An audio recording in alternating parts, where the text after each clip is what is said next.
Tiene apagado su micrófono, padre. Padre, buenos días. Tiene Buenos apagado. días, listo, ya gracias. Muchas gracias, Juan.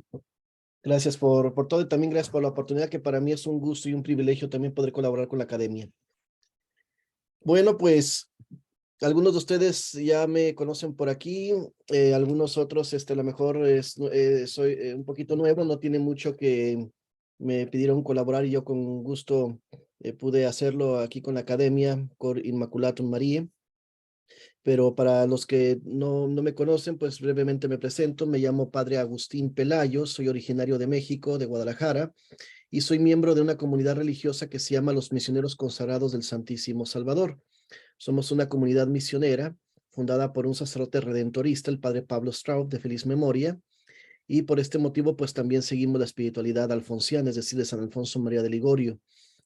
Entonces, nosotros actualmente nos desempeñamos en labores apostólicas en México y en Centroamérica y específicamente en Nicaragua, ahí donde están ahorita los conflictos y las crisis con la iglesia y el gobierno, desafortunadamente, pues ahí es donde más tenemos presencia misionera, pues desde antes que iniciaran los conflictos, pues estamos ahí trabajando. De hecho, yo fui ordenado en la diócesis de León, Nicaragua, y ahí ejercí mis primeros 7 años de sacerdocio.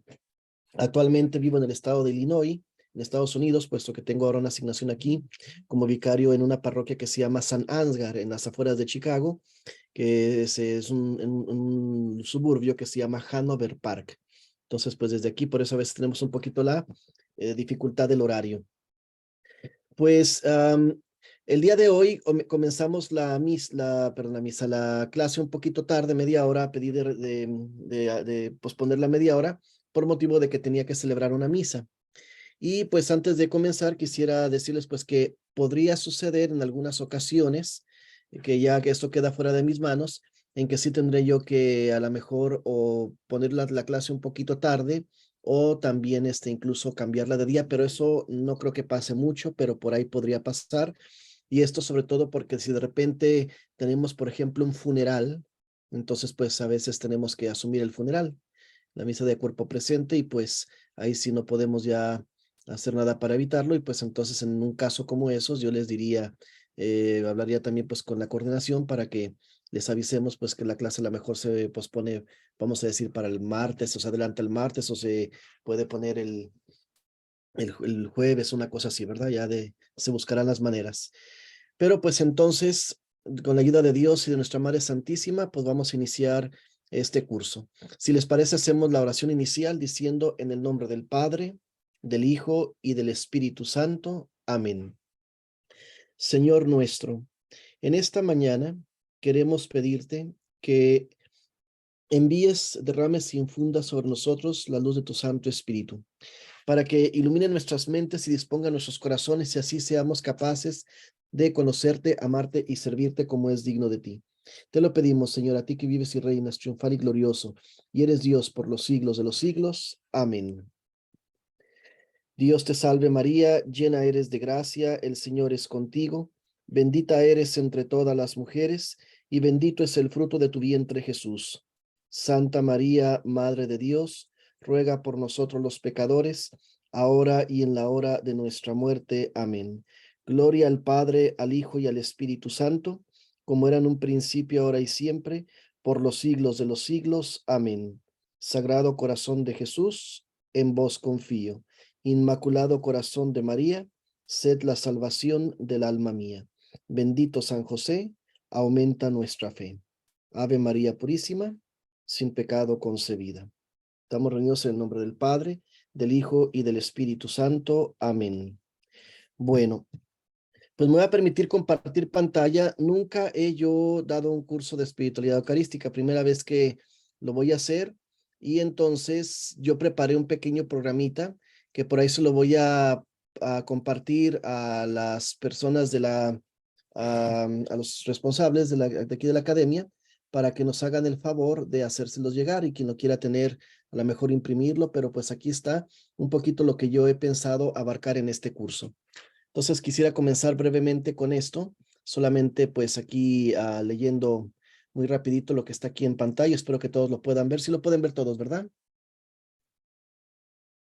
Creo que sí. Sí. Muy Sí, bien. padre. Sí, se ve bien. sí, padrecito. Muy bien, perfecto. Pues entonces, dice aquí, curso de espiritualidad del adorador eucarístico. Y eso es una especie de programita del curso.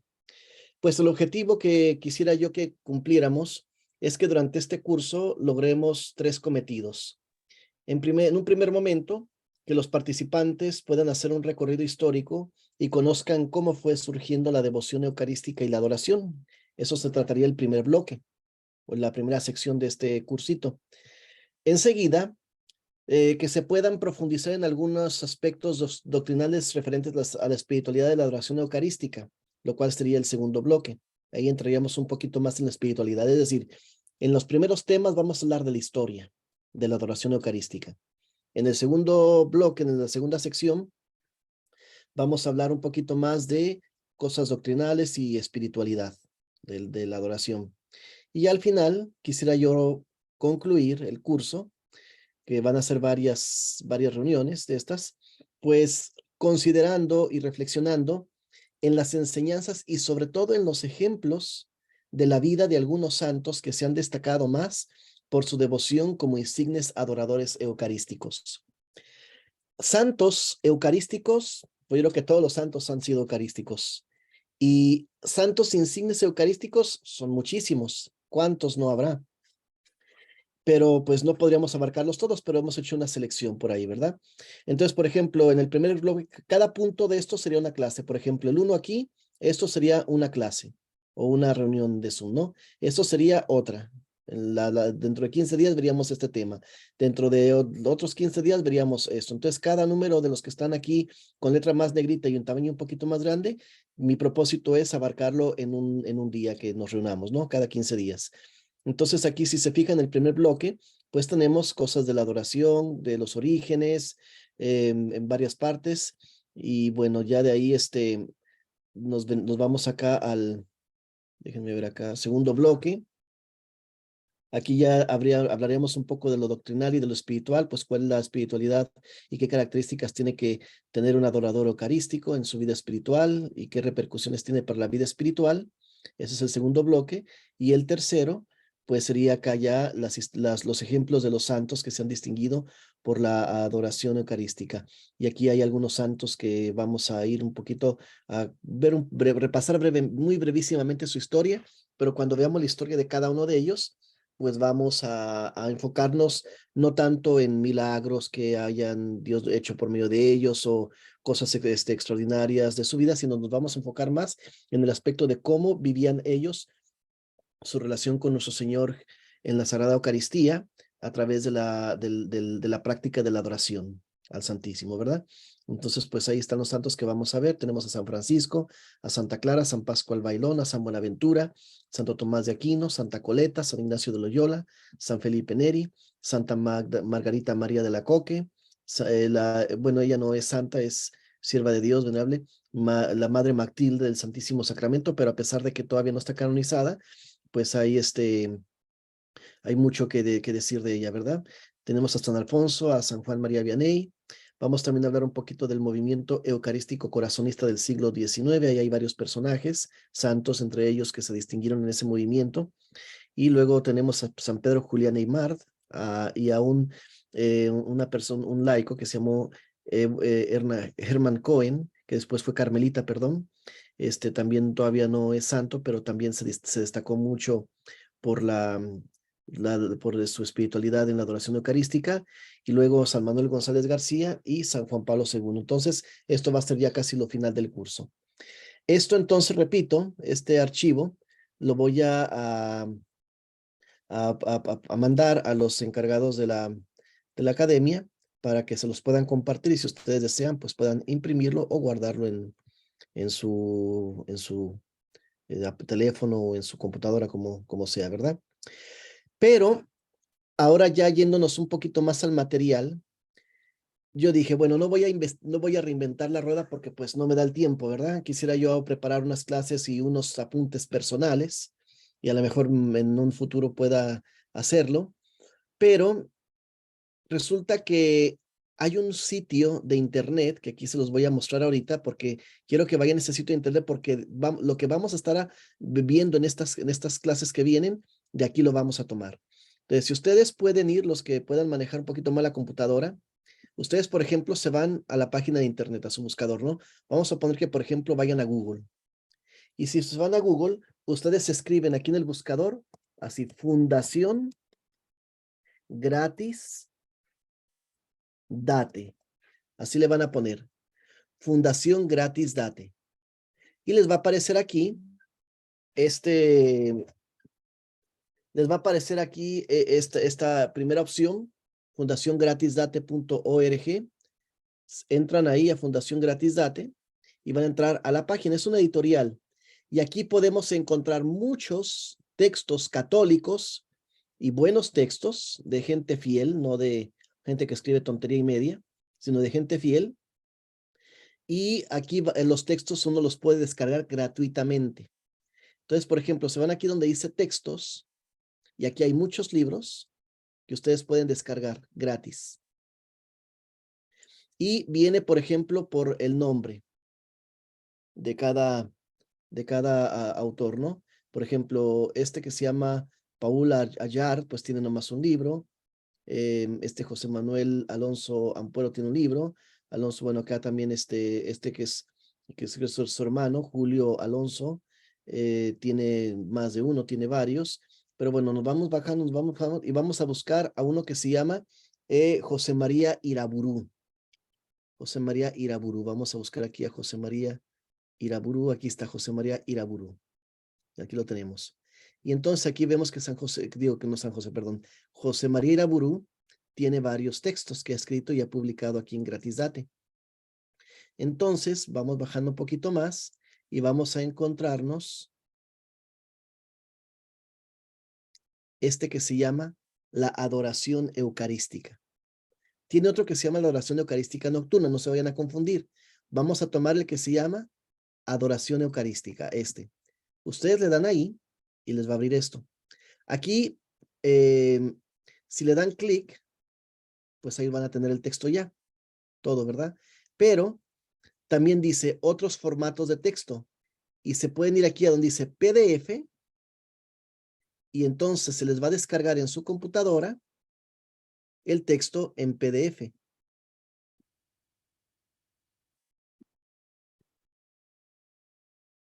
A ver, aquí se me está. Ok, ya está. Y entonces aquí tenemos el texto en PDF, mírenlo, gratis, con solo hacer unos cuantos clics, ¿verdad? Y entonces ya ustedes pueden imprimirlo y pueden,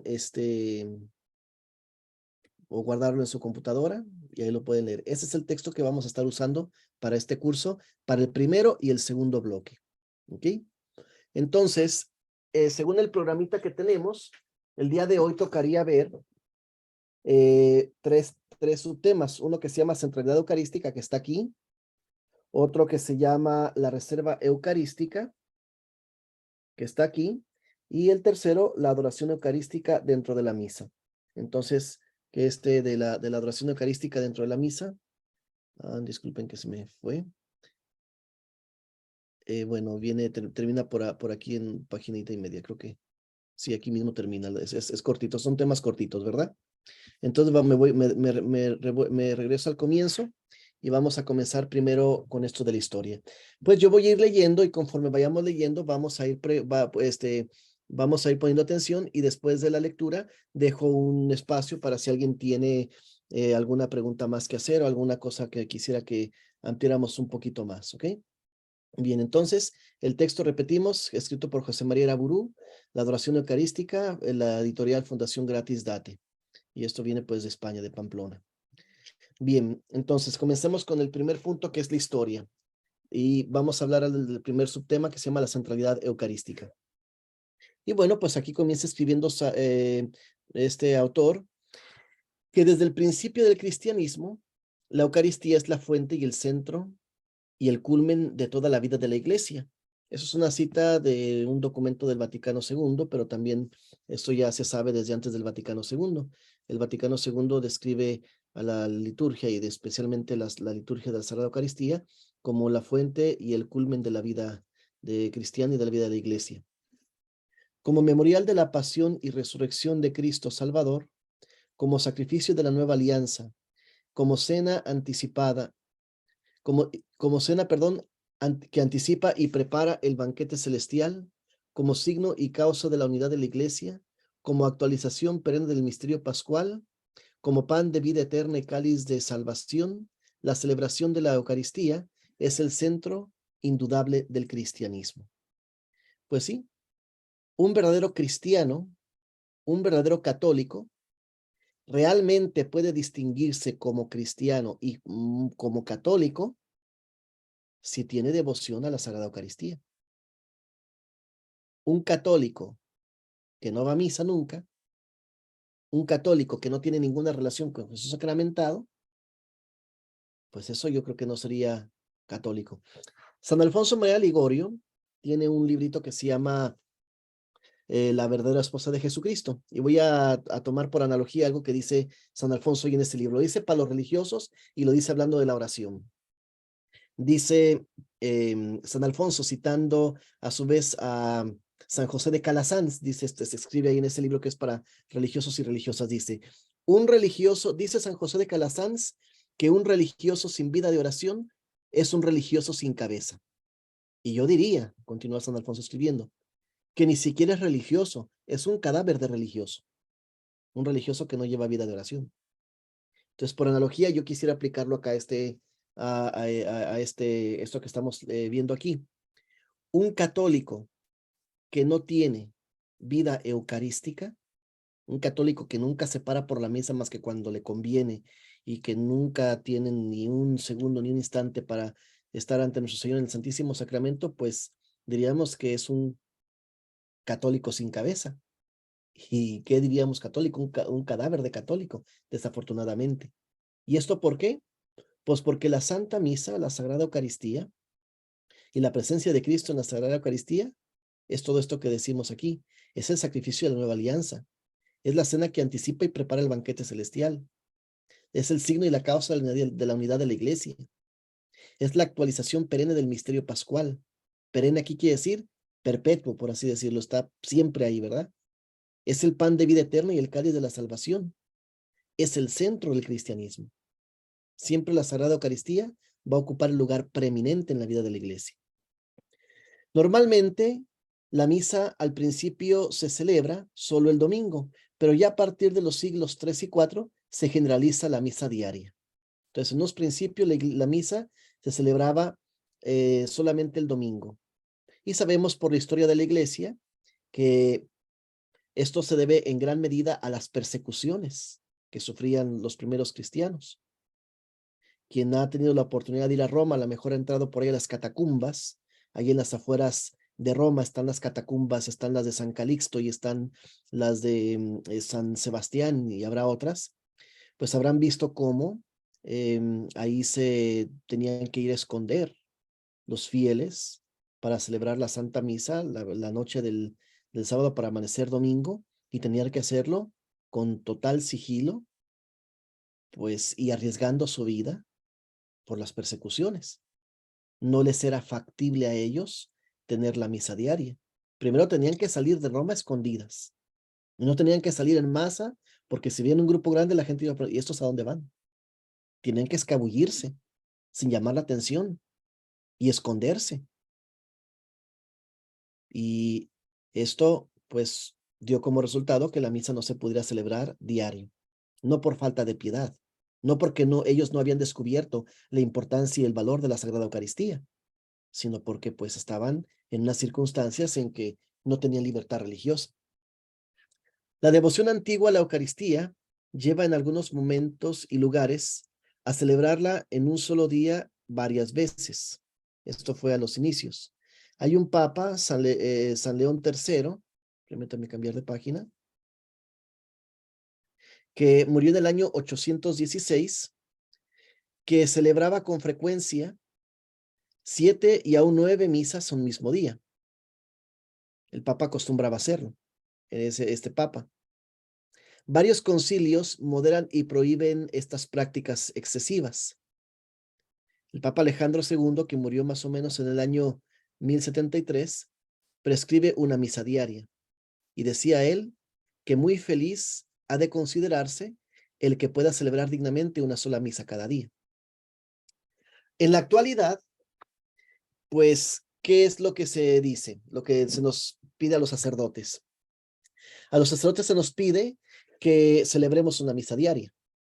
Y si uno no tiene misión, por ejemplo, si es uno que está en parroquia, un sacerdote de parroquia, vamos a poner que por alguna circunstancia no hay misa, pues debe de procurar, aunque no haya asistencia del pueblo, celebrar la misa, eh, aunque sea él solo.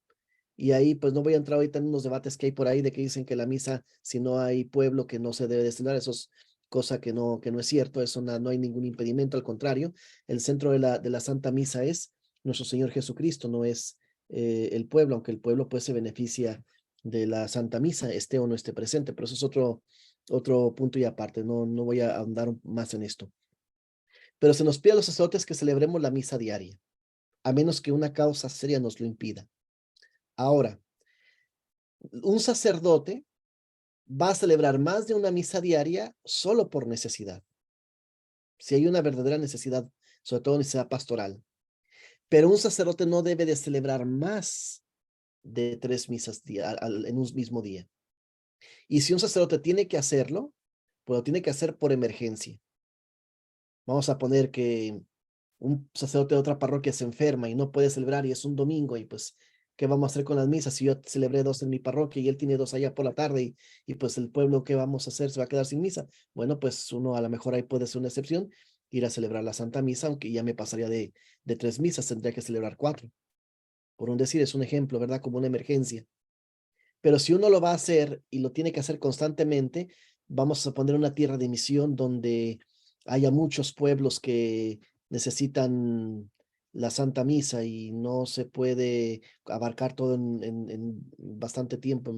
Y bueno, las necesidades, las circunstancias no se prestan mucho y el sacerdote entonces se ve forzado a celebrar más de 3 misas en un mismo día. Entonces, y lo va a hacer constantemente, sí tiene que pedirle permiso al obispo. Y el obispo ya determinará si las circunstancias lo ameritan o no, y por lo tanto veremos si le autoriza o no le autoriza al sacerdote a hacerlo. ¿Y por qué esto? Porque si el sacerdote hace muchas misas, también corre el gravísimo riesgo, y la experiencia lo ha demostrado, de que se cae en una rutina y una falta de piedad. El padre Pablo Straub, el fundador de mi congregación, nos platicaba cuando yo era seminarista, una vez nos platicó una experiencia que él tuvo. Hay en algunas regiones de México, fíjense, donde los párrocos, y esto es triste decirlo, muy, muy triste decirlo, los párrocos no evangelizan, no organizan otras actividades parroquiales, no tienen grupos apostólicos, y si los hay, pues allá que ellos hagan bolas. El párroco se dedica a celebrar misa tras misa, tras misa, tras misa, tras misa de difunto. Misa que le pidan y le paguen, misa que celebra. Yo he sabido, y lo vi cuando era seminarista, padres que celebraban 8 misas en un día.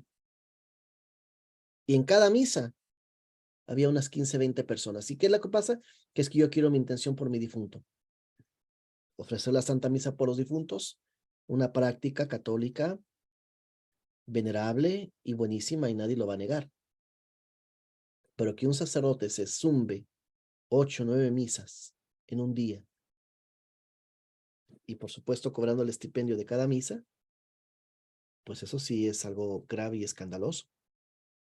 Y hay sacerdotes que lo hacen, y hay muchos, desafortunadamente. Pues el sacerdote que me formó a mí, el padre Pablo Straub, fundador de mi comunidad religiosa, nos platicaba cuando era seminarista que una vez estaba de misión en una parroquia X, ahí en México. Dice la parroquia, y nos dijo la parroquia. Y pues él estaba hospedado en la casa parroquial, en la casa cural, y pues ahí en algún momento compartiendo con el cura, con el párroco de ahí de esa parroquia, el párroco estaba atravesando una crisis muy fuerte, vocacional, y el párroco estaba considerando seriamente dejar el ministerio, salirse del sacerdocio.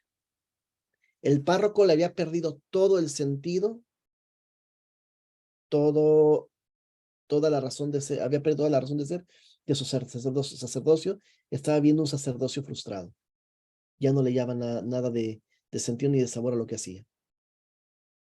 Y se puso a platicar pues de esto con el padre Pablo, pidiéndole consejo, a lo mejor pues ahí entre sacerdotes se animan y todo. Y llegado un momento en la conversación, y el padre no nos dijo toda la conversación, nomás nos dijo este pedacito. El sacerdote párroco de esa comunidad, pues le llegó a decir al fundador de mi comunidad, yo ya no le hallo sentido a mi vida porque yo no soy más que un mísero misero. Fíjense cómo se describía a sí mismo. Yo no soy más que un mísero misero. Es triste que un sacerdote se conciba así. Yo no soy más que un mísero misero. Un celebrador de misas. Sin piedad, sin razón de ser, pues solamente pues por rutina, o por dinero, por cualquier otra razón, a cualquier otro motivo. Entonces, por esta razón, la iglesia reguló la práctica de celebrar muchas misas en un mismo día. Y por eso este Papa Alejandro II, pues llegó a escribir, muy feliz ha de considerarse, el que pueda celebrar dignamente una sola misa cada día.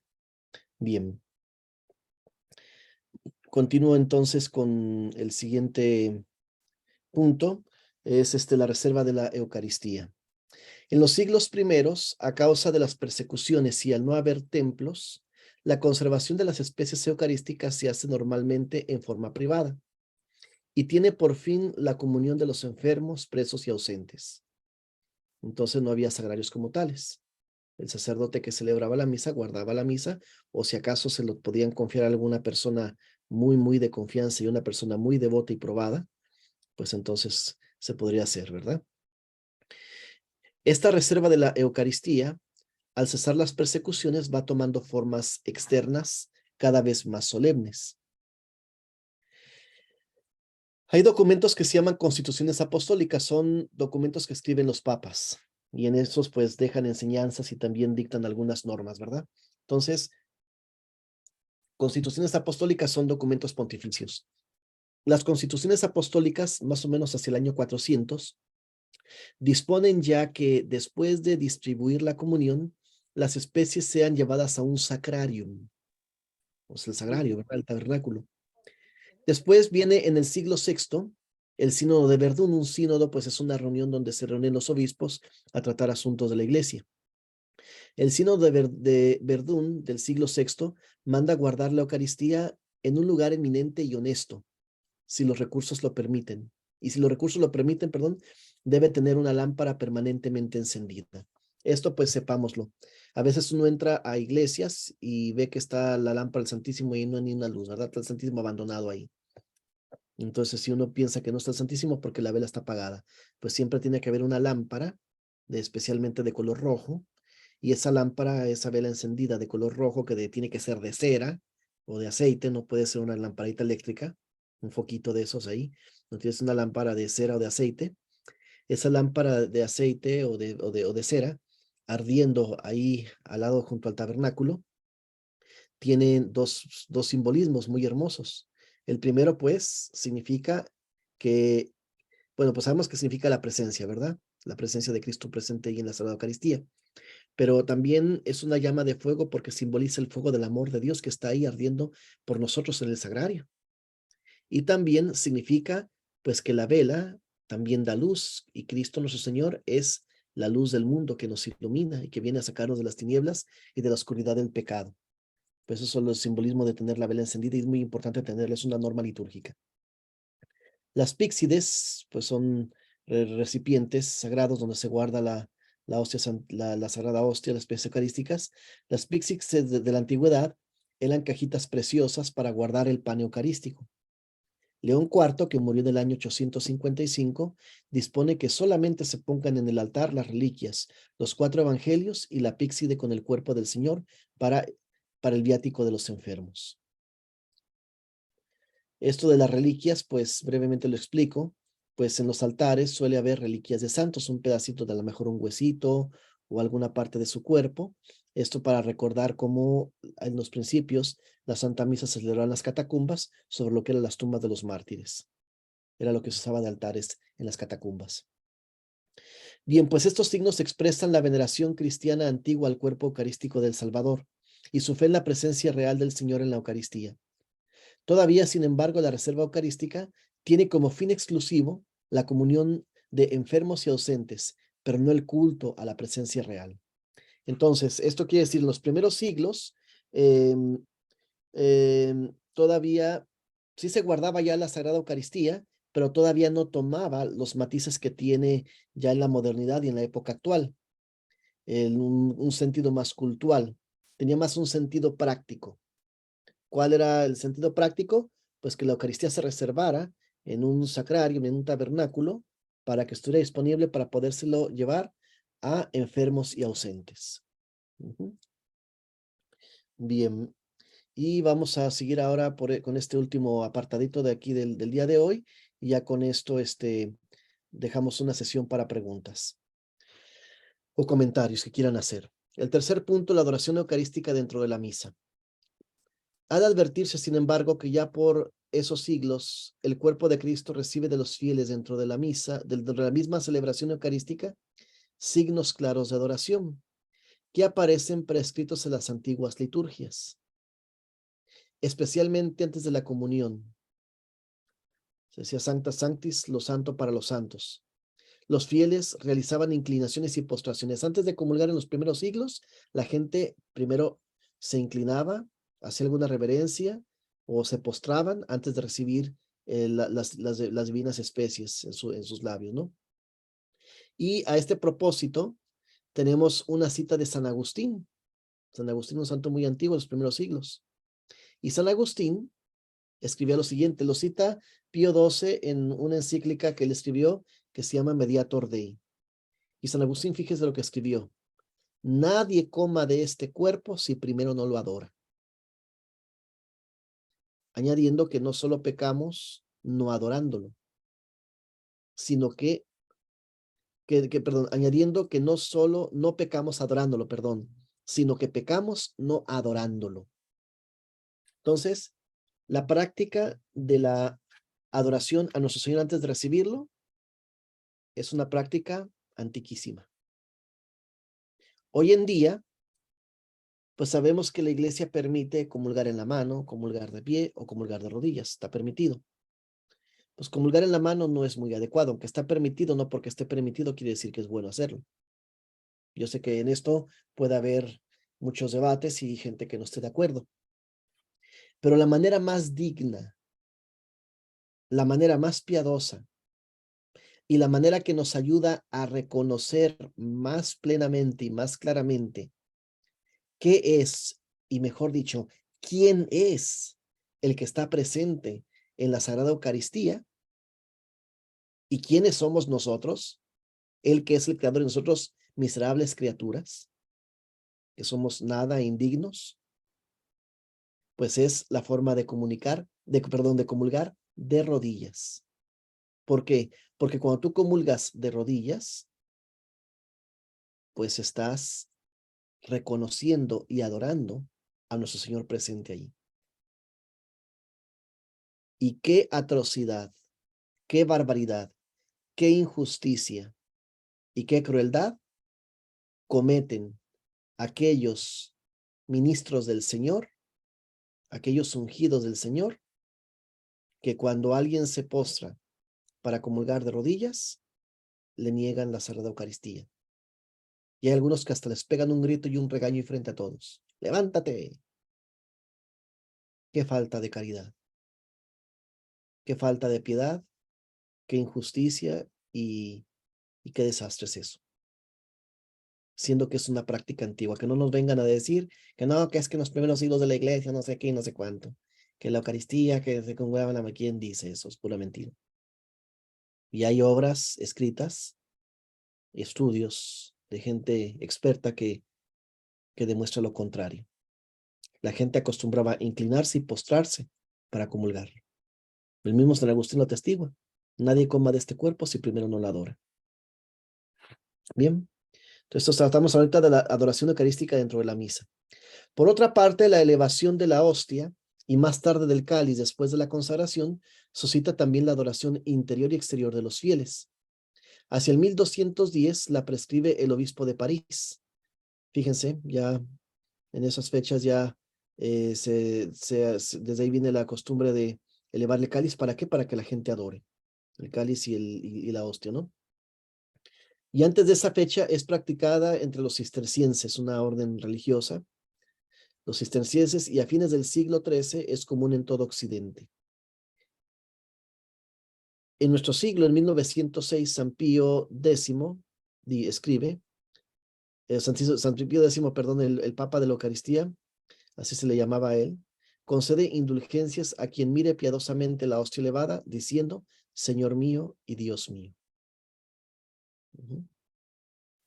Y eso en muchas iglesias se hace, ¿verdad? Cuando está celebrando la misa y el sacerdote eleva el cuerpo de Cristo y la sangre de Cristo preciosa en el cáliz, pues la gente suele acostumbrar, en algunos lugares en voz alta, en otros la gente lo hace en silencio, dicen Señor mío y Dios mío, las palabras de Santo Tomás el Apóstol. Bien, pues entonces aquí estamos ya viendo un poquito de la historia. Y no sé si tienen alguna pregunta o algún comentario, lo dejamos hasta aquí. Van a ser temas cortitos, también por el tiempo, pero Dios mediante, ya dentro de 15 días, pues seguimos con esta lectura y seguimos comentando un poquito. No sé si alguien, voy a dejar de compartir la pantalla. Hermano, buenas tardes. Yo quería hacerle una